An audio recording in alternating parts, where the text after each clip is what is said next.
tits were talking. Yeah. So this is like my first joke usually.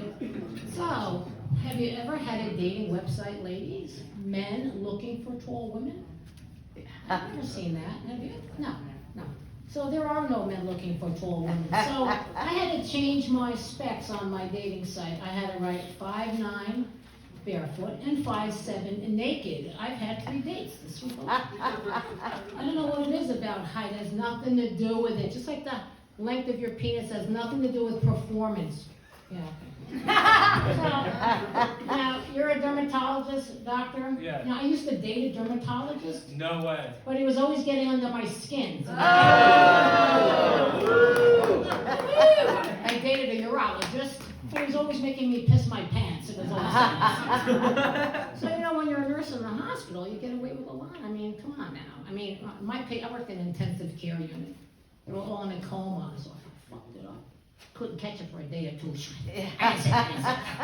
Nobody knows me anyway. I'm anonymous. So I dated an anesthesiologist, but we had to break up because when we were together, I couldn't feel a thing. It's not my fault. So I don't want to date any more doctors. I mean, and I'm going to tell you something right now.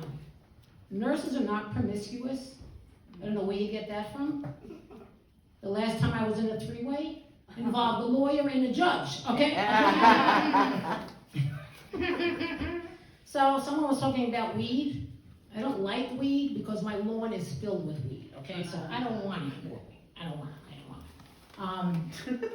I was on the train, taking the train here from Westchester where I live. I come down. It was a big deal for me to come down here. Not only have to take the Metro North, I had to take the subway.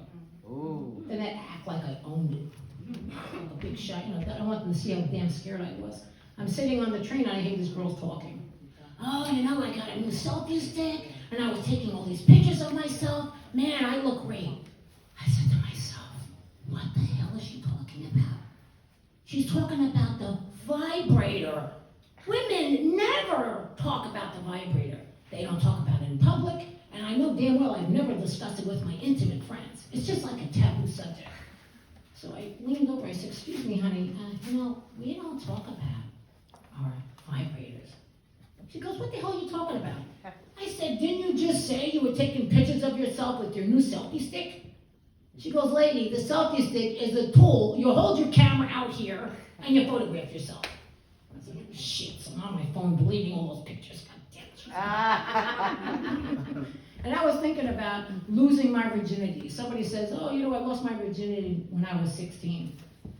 I said, you didn't really lose it. You mean you changed your mind about it. I know exactly where mine is. It's in the back seat of that Pontiac Firebird.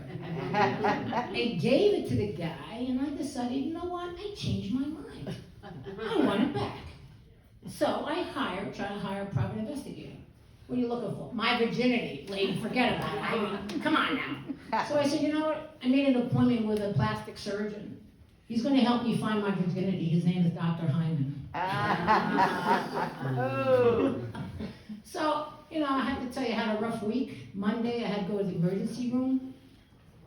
I cut my finger. Actually, I cut it by accident. I can't open anything except my mouth, obviously. I can't open the safety seal on any pill bottle. It's a nightmare. I take a knife and cut it. But this time I cut my finger and I took a big gash. I go to the emergency room. The doctor comes into the examination room and he says, so, I'm told that you cut your finger? I said, yes. He said, by accident? I said, well, what other way would there be to cut my finger? He goes, well, sometimes people feel sad, they're lonely. You weren't feeling suicidal by any chance. I said, what am I, Polish? I'm going to stab myself in the finger. It's going to take a week to hemorrhage out of that finger cut. No, that's not what happened. So he goes, you want some pain medication? Use something else for your pain management. Don't do the bottles anymore. I don't want to see you here again. Fine. A couple of days later, my son calls me, Mom, how you doing? Rob, I'm doing great. I'm fine. Mom, your speech is slurring. Like now, your speech is slurring. Are you okay? I'm fine, honey. No, Mom, you're having a stroke. I'm going to call an ambulance. Fun. They take me to the emergency room. That same doctor's on duty. Comes in.